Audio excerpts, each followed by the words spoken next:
Pour être franc, depuis le rachat, enfin en gros depuis que Disney a les droits sur la franchise Alien, Predator, bah franchement, j'étais assez satisfait de ce qu'ils en ont fait. À savoir, sur la plateforme Disney+, on a eu un film prêt, on a eu un film d'animation Predator Killer the Killer, on a eu au cinéma Alien Romulus, et pour l'instant, j'ai envie de dire, ils sont assez discrets par rapport à Star Wars, Marvel, et là, c'est...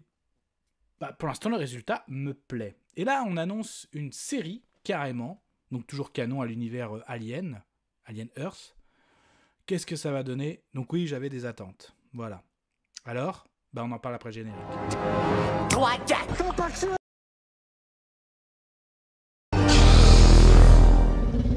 Soit on meurt en héros, soit on vit assez longtemps pour se voir endosser la peau du Force et honneur. Force et honneur. Un chevalier obéit à des valeurs. Un chevalier obéit à des valeurs. Son cœur ne connaît que la vertu. Son cœur ne connaît que la vertu. Son épée défend les démunis. Pour ce genre de choses, il existe des hommes comme moi.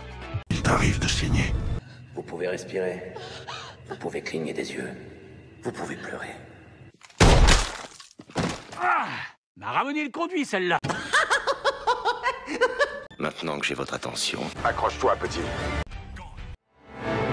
Quoi la différence entre vous et moi? Je ne porte pas de protège tibia. Un grand pouvoir implique de grandes responsabilités. Parce que je suis un boxeur. Qui t'a conseillé ce programme? Ton coiffeur. Nom de Zeus. Mon père. Ouais. Je viens vous prévenir que la vidéo de 5F va commencer. Salut. Voulez-vous la voir? Bien sûr. Mais d'abord, je dois bénir cette demeure. Salut à tous, c'est Fab et des Garmat sur ma chaîne, amis des plateformes, j'espère que vous avez la forme, amis du cinéma, j'espère que ça va. Aujourd'hui, à la fois, on va parler d'une franchise qui a commencé au cinéma, toujours d'actualité, hein, son dernier film Romulus. On sait que, bon, je compte Alien et Predator, cette franchise, donc le Predator sera aussi de retour au cinéma en cette fin d'année 2025. On l'a eu, le Predator, son retour depuis le rachat Disney sur la plateforme, je l'ai dit. Un film d'animation, et là, bah, la plateforme nous propose sur Alien une série, et oui, qu'ils vont appeler Alien Earth.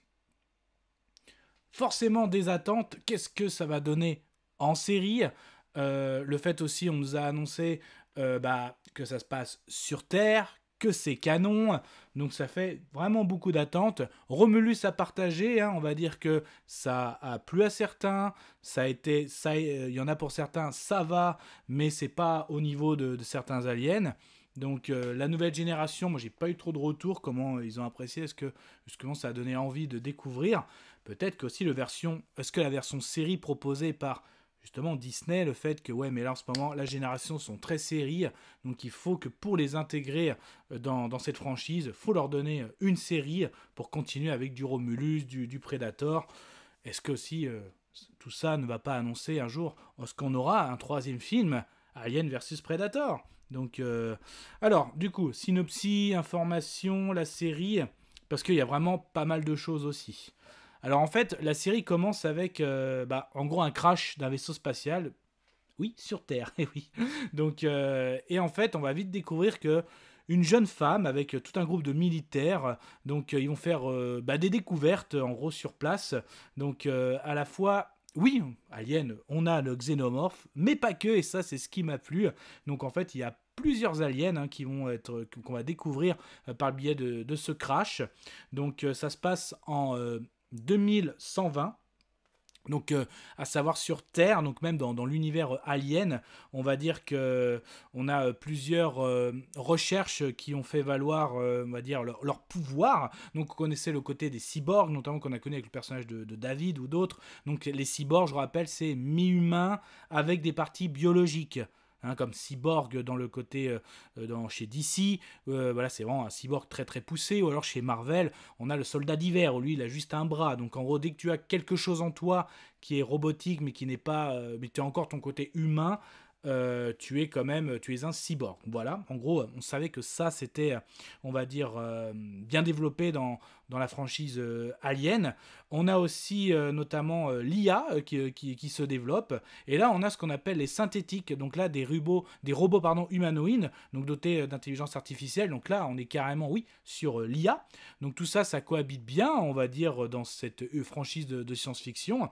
Mais là, on va dire qu'il y a un autre PDG. Donc ça aussi, un personnage assez loufoque, à la fois taré. Donc en gros, tu vois, c'est un PDG qui est jamais en costume. Il est toujours pieds nus, limite en robe de chambre, toujours excentrique, tout ça.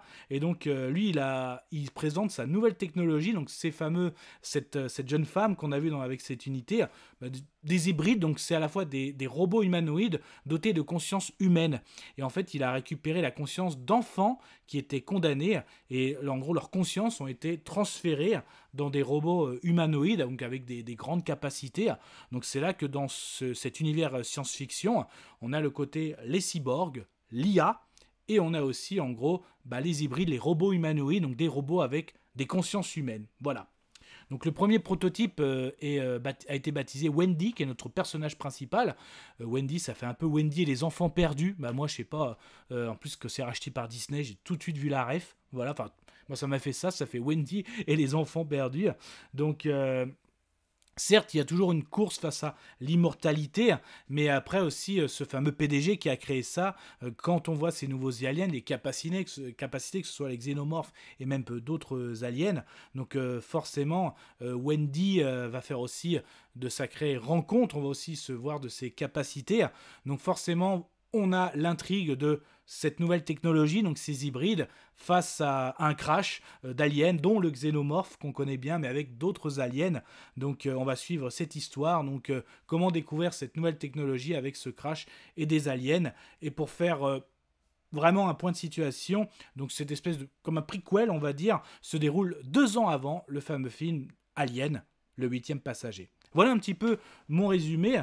Du coup, vraiment, je l'ai dit, ce que j'ai aimé, qu'il y ait de nouveaux aliens, donc les scènes avec le xénomorphe, il y a du gore, tout ça, il n'y a aucun problème. Il y a aussi d'autres aliens. On a comme des espèces de tiques de l'espace. Donc, on a aussi des sortes de libellules. Voilà, il y a plein de petits aliens. Après, c'est vrai que, en gros, ils sont bien confinés, mais tout le long de la série, tu vois, il y a un peu des réactions humaines un peu bêtes, hein, voilà, le fait de donner à bouffer, rentrer dans l'enclos, tout ça, voilà, il y a un peu ça quand même. On a la fameuse, je crois que c'est le 5e épisode, on a le pourquoi du comment, mais comment ça a craché, donc clairement inspiré du premier volet. Beaucoup, j'ai vu sur les réseaux, dit ouais, mais c'est inspiré, mais c'est carrément en dessous. C'est pas faux, j'ai envie de dire, c'est vraiment pas faux. Je pense que c'est pour faire un lien aussi. Moi, je vois vraiment cette série à la fois pour la nouvelle génération, qu'on commence cette nouvelle génération, donc là des années 2020, 2025, comment leur faire aimer la franchise Alien, parce qu'ils sont très consommateurs de séries, et comment leur faire aussi, faire une sorte d'Alien 8e passager aussi, hein, donc des références. Aussi, il y a de la nouveauté, donc là forcément Wendy a des capacités avec le xénomorphe, justement là ça peut faire parler le xénomorphe qui était, on va dire, cet être plein de rage qui ne pouvait, on va dire, même pas communiquer ou communiquer qu'entre eux, donc là on a vraiment une révolution là-dessus, donc aussi cette nouvelle technologie, hein, donc il y a toujours du cyborg, il y a toujours, l'IA aussi est intégrée, c'est dur aujourd'hui de ne pas intégrer l'IA, donc ce personnage aussi du PTG, j'aime beaucoup. Donc, de temps en temps, il y a un alien qui est, en gros, qui a besoin, en gros, qui doit parasiter, en gros, un être. Donc là, forcément, il parasite un mouton, notamment, essentiellement dans la série. Donc là, c'est vraiment plutôt pas mal, celui-là aussi. C'est ça qui me plaît aussi, c'est qu'on ouvre aux aliens, j'ai envie de dire, au pluriel. Donc ça, c'est vraiment pas mal du tout. On garde notre xénomorphe, mais vraiment, il y a aussi d'autres aliens. Et là, c'est très intéressant. Donc, que je l'ai dit, hein, comme les tiques de l'espace, voilà. On a aussi ce que j'avais retrouvé dans les jeux vidéo Alien, où à un moment, quand on découvre le crash ou quand on découvre le laboratoire, mais qu'est-ce qui s'est passé là-dedans, le côté un peu, waouh, ça fait flipper, il s'est passé un carnage, même si je trouve des fois la réaction humaine des êtres humains un peu disproportionnée, quoi. Je trouve qu'il n'y a pas beaucoup de précautions, tout ça, même quand ils capturent la première équipe qui capture les aliens, la précaution elle est proche, pas loin de proche du zéro, donc c'est ça que je peux un peu reprocher. Donc, mais sinon j'ai trouvé cette série intéressante. Moi je la prends vraiment comment faire aimer cette nouvelle génération à cette franchise Alien. Voilà, moi j'ai passé un bon moment en regardant cette série. Donc j'ai hâte de voir Predator sur les écrans cette fin d'année, moi j'ai envie, pourvu que ça dure. Pour l'instant, depuis le rachat Disney, j'aime bien ce qu'ils font de Alien et Predator. Donc pour l'instant, le Predator est revenu petit à petit, un film prêt sur la plateforme, une animation, il y a des liens en plus, et là, pour finir sur les écrans, pour finir, on va dire, sa levée en puissance, et là, Alien, j'ai adoré Romulus, donc là, la petite série, c'est vraiment, je pense que pour intégrer la génération, et tout ça peut vraiment nous mener à continuer l'univers partagé Alien. Moi, je trouve que c'est encourageant. Voilà. Donc, mon avis sonore, je vais mettre... Je suis content, je vomis. Mais ça, ce n'était que mon avis. Content. Faites votre propre avis. À vous de juger. Et puis n'hésitez pas à vous promener sur la chaîne. Alors si ça vous plaît, ce type de vidéo avis sur les films, les séries, donc essentiellement pop culture. Donc là, on était sur de la science-fiction, mais sinon, on peut être aussi sur du super-héroïque, de la fantasy, de l'horrifique. Là, vous allez sur ma page d'accueil, 5F, vous cliquez sur s'abonner ou en fin de vidéo, il n'y a pas de souci, c'est gratuit. Et d'ailleurs, depuis le rachat Disney, qu'est-ce que vous avez aimé, moins aimé, au niveau Alien du Romulus ou au niveau du Predator, le film prêt, l'animation pré-Killer of the Killer. Vous attendez le Predator Badland au cinéma? On peut en parler dans les commentaires. Prenez soin de vous. Kenavo. Je vous souhaite une agréable soirée. Désolé pour le bordel. Au revoir.